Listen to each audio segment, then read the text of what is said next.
그 과정에서 뼈 세포가 녹고 다시 생기며 잇몸과 치아 뿌리는 어쩔 수 없이 스트레스가 가해집니다. 중요한 건 이 스트레스를 어떻게 조절하느냐인데요. 교정 치료를 고민하시는 분들, 아마 지금 이 영상을 클릭하신 이유가 설렘보다는 두려움 때문이 아닐까 싶습니다. 거울을 보면서 나도 교정에서 연예인처럼 환하게 웃고 싶다 라는 장밋빛 미래를 꿈꾸시다가도 인터넷에 떠도는 무서운 이야기들을 보면 덜컥 겁이 나곤 하죠. 교정했더니 잇몸이 다 내려앉았다더라, 치아 뿌리가 짧아져서 이가 흔들린다더라, 옥니가 돼서 얼굴이 이상해졌다더라, 이런 이야기들을 접하면 예뻐지려다가 오히려 건강을 잃는 건 아닐까 하는 불안감이 드는 건 환자분으로서 너무나 당연한 걱정입니다. 사실 상담을 하러 오시는 분들께 교정의 좋은 점만 이야기하면 저도 참 편하고 좋습니다. 환자분도 기분 좋게 시작하실 수 있고요. 하지만 저는 오늘 조금 불편할 수도 있는 이야기를 꺼내려 합니다. 모든 의료 행위에는 빛이 있으면 그림자가 반드시 존재하기 때문이거든요. 오늘 제가 교정을 생각하시는 환자분이 반드시 알고 계셔야 할 치아 교정의 대표적인 부작용 4가지를 아주 솔직하게 털어놓으려 합니다. 만약 지금 교정을 고민 중이시거나 이미 시작했는데 뭔가 불편함을 느끼고 계신 분이라면 오늘 영상 끝까지 집중해 주세요. 이 내용을 아는 것만으로도 교정 실패 확률을 90% 이상 줄이실 수 있을 겁니다. 자, 본격적인 부작용 이야기에 앞서 개념부터 확실히 잡고 가겠습니다. 많은 분들이 부작용이라고 하면 의사가 실수를 했거나 치료가 잘못되어서 생기는 의료사고라고 생각하십니다. 물론 그런 경우도 있겠지만 교정에서 말하는 부작용의 대부분은 치아가 움직이면서 생기는 우리 몸의 생물학적인 반응에 가깝습니다. 쉽게 비유를 하나 들어볼까요? 우리가 마라톤을 한다고 생각해 봅시다. 건강해지려고 뛰는 거지만 뛰고 나면 무릎 관절이 조금 다를 수도 있고 발바닥에 물집이 잡힐 수도 있고 근육통이 올 수도 있죠. 이것은 운동이 잘못된 게 아니라 몸을 썼기 때문에 나타나는 자연스러운 현상입니다. 치아 교정도 마찬가지입니다. 딱딱한 잇몸뼈 속에서 치아라는 단단한 돌을 강제로 이동시키는 과정입니다. 그 과정에서 뼈 세포가 녹고 다시 생기며 잇몸과 치아 뿌리에는 어쩔 수 없이 스트레스가 가해집니다. 중요한 건 이 스트레스를 어떻게 조절하느냐인데요. 마라톤을 할 때 좋은 러닝화를 신고 올바른 자세로 내 체력에 맞게 뛰면 부상을 최소화할 수 있듯이 교정도 나의 잇몸과 뼈 상태에 맞는 속도와 힘으로 진행한다면 부작용은 두려운 대상이 아니라 충분히 관리 가능한 리스크가 됩니다. 그 리스크를 관리하는 것이 바로 저 같은 교정 전문의의 역할이고요.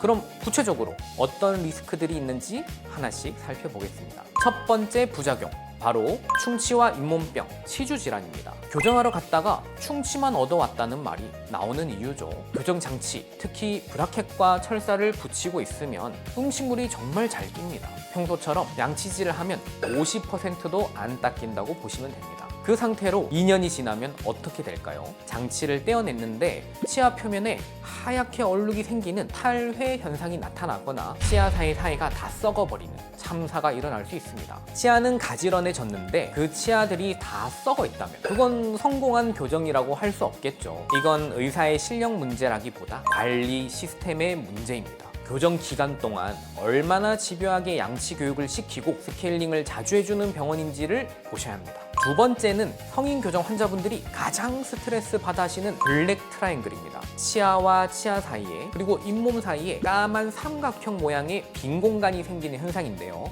원장님, 교정하다가 잇몸이 내려앉았어요 라며 놀라서 오시곤 합니다. 사실 이것은 잇몸이 망가진 게 아니라 숨어있던 공간이 드러난 것인 경우가 많습니다. 삐뚤삐뚤하게 겹쳐져 있던 치아들이 가지런하게 펴지면서 그 밑에 찌그러져 있던 잇몸 공간이 펴지게 되고 그 빈 공간이 보이게 되는 거죠. 특히 성인은 어린이와 달리 잇몸의 탄력이 떨어지고 성장이 멈췄기 때문에 한 번 내려간 잇몸이 다시 차오르기는 힘듭니다. 이건 어쩔 수 없는 현상이지만 해결책이 없는 건 아닙니다. 치아 사이를 아주 미세하게 다듬어서 공간을 좁혀주거나 잇몸 치료를 병행해서 더 이상 내려가지 않게 막아줄 수 있습니다. 무조건 부작용이라고 겁내기보다 미리 예측하고 설명해주는 의사를 만나는 게 중요합니다. 세 번째, 식은 흡수입니다. 말 그대로 치아 뿌리가 짧아지는 현상입니다. 치아가 뼈 속을 이동할 때 뼈만 녹는 게 아니라 치아 뿌리 표면도 미세하게 녹습니다. 대부분의 교정 환자에게서 나타나는 아주 자연스러운 반응이고 대개는 1에서 2mm 정도로 미미해서 치아 수명에 큰 지장을 주지 않습니다. 하지만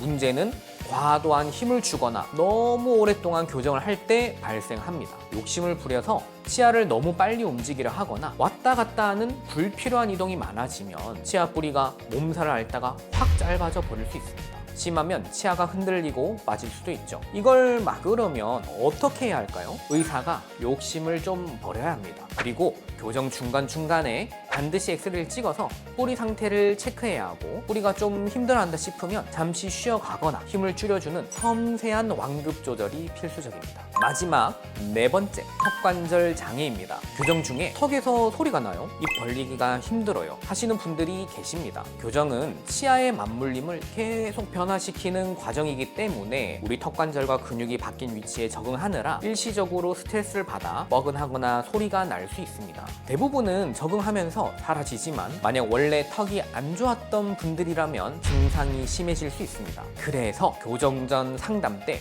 턱관절 검사를 꼼꼼하게 하는지, 교정 중에도 턱 상태를 계속 체크해 주는지 확인하는 것이 정말 중요합니다. 부작용을 듣고 나니 너무 무서우신가요? 교정을 포기해야겠다는 생각이 드시나요? 아닙니다. 앞서 말씀드렸듯 이 모든 부작용은 누가 어떻게 관리하느냐에 따라 충분히 예방하고 최소화할 수 있습니다. 일반적인 교정치과에서는 이건 다른 병원 가보세요 라고 할 수 있는 문제들을 저는 한자리에서 교정부터 충치치료까지 제가 직접 책임집니다. 교정이라는 긴 항해 중에 만나는 어떤 부작용이라도 제가 그 자리에서 바로 해결하고 목적지까지 안전하게 모셔다 드리는 것, 이것이 부산의 많은 환자분들이 저를 믿고 찾아주시는 이유이자 제가 약속드리는 안전한 교정의 핵심입니다. 그렇다면 부작용 걱정 없이 교정을 시작하려면 상담 때 무엇을 물어봐야 할까요? 이 세 가지는 꼭 체크해 보세요. 첫 번째, 교정 전 잇몸뼈와 치아 뿌리 상태에 대해 꼼꼼하게 설명해 주는가. 단순히 치아별만 보는 게 아니라 엑스레이를 보며 뿌리 길이와 잇몸 상태를 분석해 주는지 확인하세요. 둘째, 교정 치료 중간중간에 엑스레이를 찍어서 뿌리 흡수 여부를 확인하는가. 처음과 끝에만 찍는 게 아니라 중간 점검을 철저히 하는 곳이어야 합니다. 셋째, 교정 중 발생하는 충치나 턱관절 문제를 이 병원에서 직접 해결해 줄 수 있는가. 책임 떠넘기기식 진료가 아닌 통합적인 케어가 가능한지 꼭 물어보세요. 이 질문들에 자신 있게 대답하는 의사라면 여러분의 소중한 치아를 믿고 맡기셔도 좋습니다.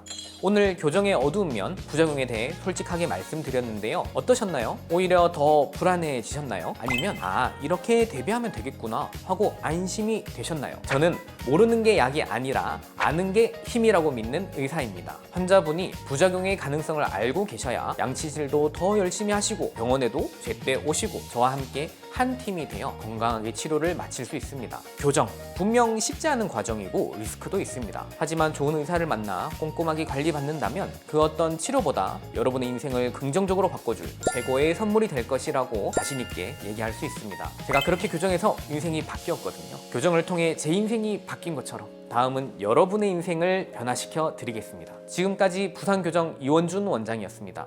감사합니다.